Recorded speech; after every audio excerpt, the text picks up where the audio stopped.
So we're joined now by Alena, who used to work, oh, I lost my microphone. But she used to work at Satoshi Labs. They make the Trezor, and it's even further away. And Tone's going to take it from here. Go ahead, Tone. Hey, Elena, we were just on a panel together, and unfortunately... Well, That's louder than the hand. Sure. Elena, if you can hold the microphone really close to the mouth. right, so let me slide over here. Are you upset? No, I'm not upset at all. He's buying ICO soon. Yeah. What did you think of the panel? Because you were the moderator, and you were the moderator.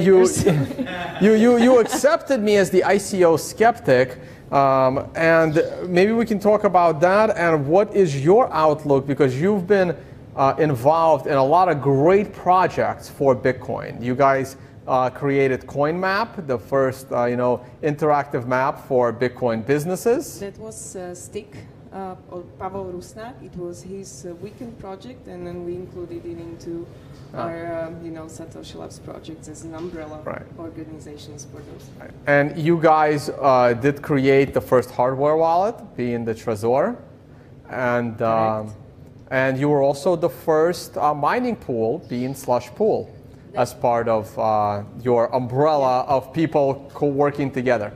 That's right.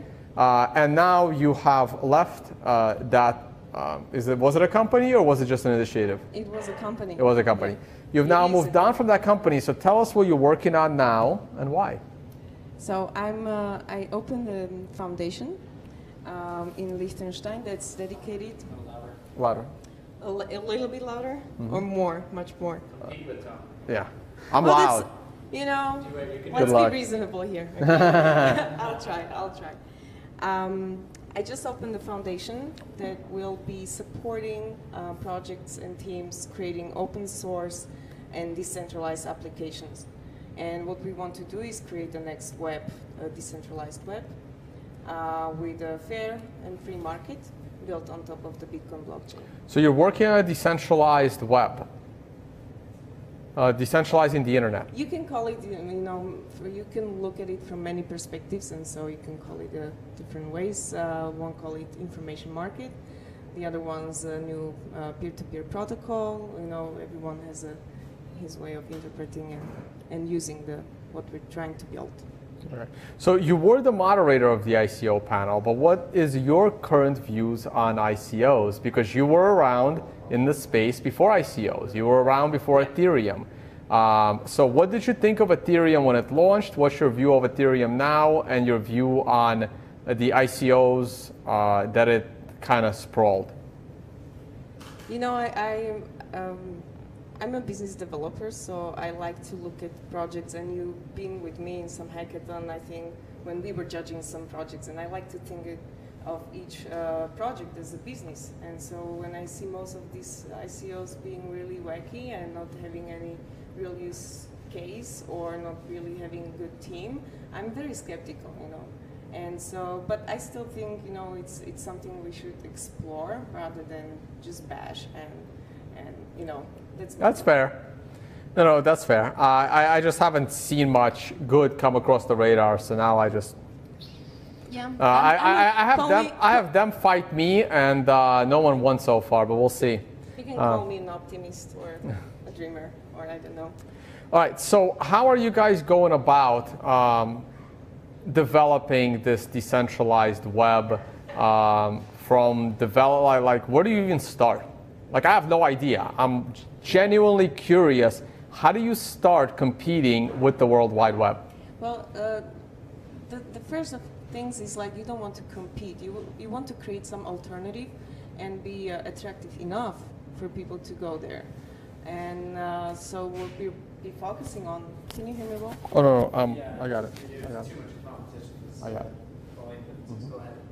So we'll be focusing on people and users first. So the primary focus is the open source developers and allow them to easily create peer-to-peer applications that make economically sense for each participant.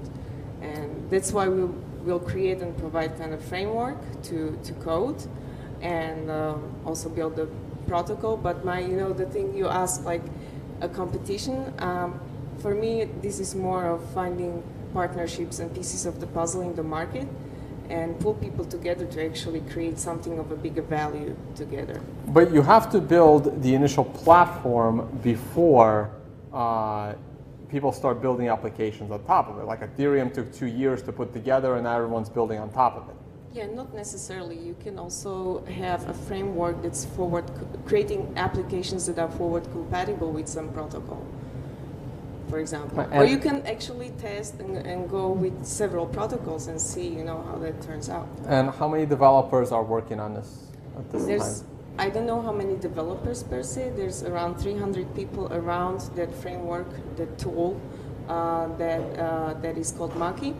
And Eric Martindale is the creator. Oh, you're working with Eric? Yes. Oh, we should get Eric in here too.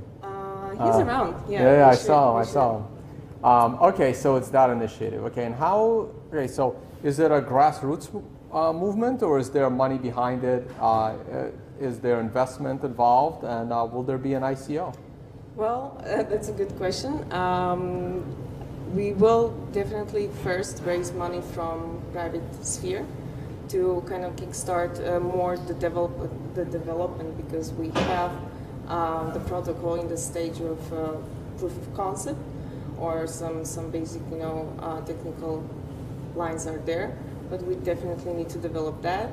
The Maki tool is probably up to 80% functioning, and there are currently like 20 different MVPs built around it already.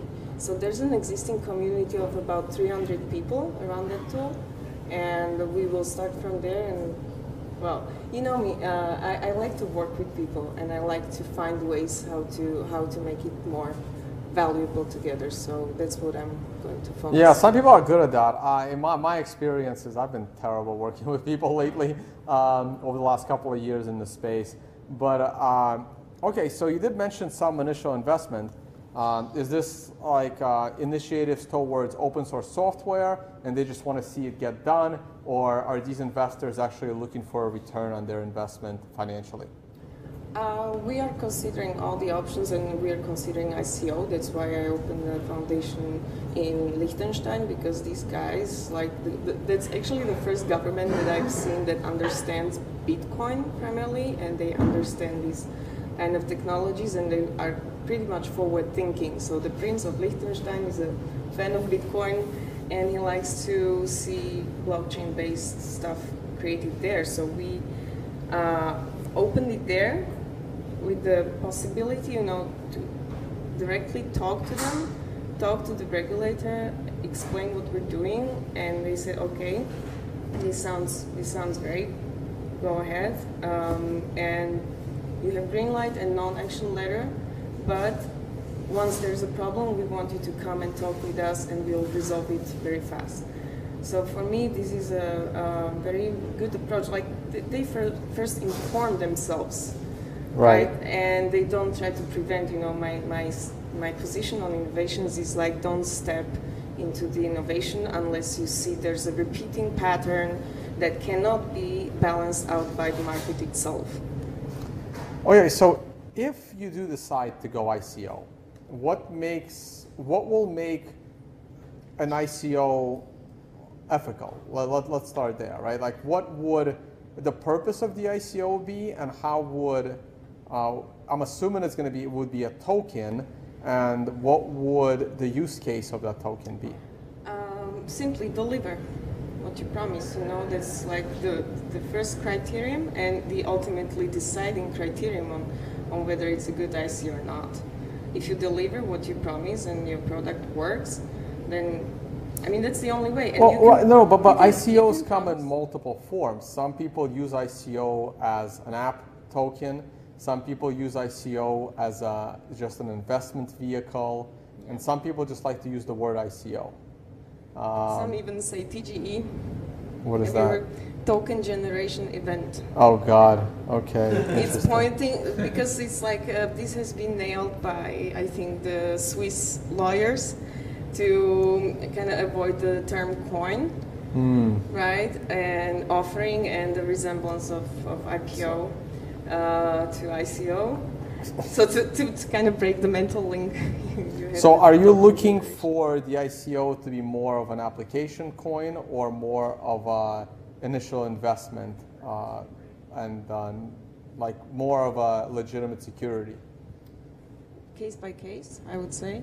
I even talked to a project that is in mining physical commodities for many years, and it's a public company in London, and they want to, they're considering an ICO on new mines. And this is like a clear equity-based use case, and that's what they're going to do, and comply with all this stuff because they already do. But you know, this is a company that has gone through all the licensing and all the processes, and they already incorporated the costs, which is not the case for startups. And the, you know, the burden of complying with some regulations is up to 300, 400, 500,000 just for US. And this is kind of stuff, it's a wasted opportunity for me to invest that somewhere else. So, yeah. All right. Well, do you have anything else to add? And you can let people know where they can find you. Yeah, we'll announce soon. So this is your pre-peek-in, and we had a small presentation in Liechtenstein. There was a fintech conference. It was more about the vision that we did not talk about here, but you can probably find it somewhere. So soon, tune in. And your Twitter handle or how people can like follow your work? Alena Satoshi. Alena Satoshi on Twitter. All right, guys, we're going to take a little break. We're going to charge our devices, our microphones. We'll try and find some other very interesting people to interview here. We'll probably start a new live stream as well. We'll cut this one, be back within 30 minutes or so. Or tomorrow. No, we'll come back today. There's still time. It's only 6 o'clock. I got to check the speaker schedule. Let's see where some of the interesting speakers are. And we'll be back, guys.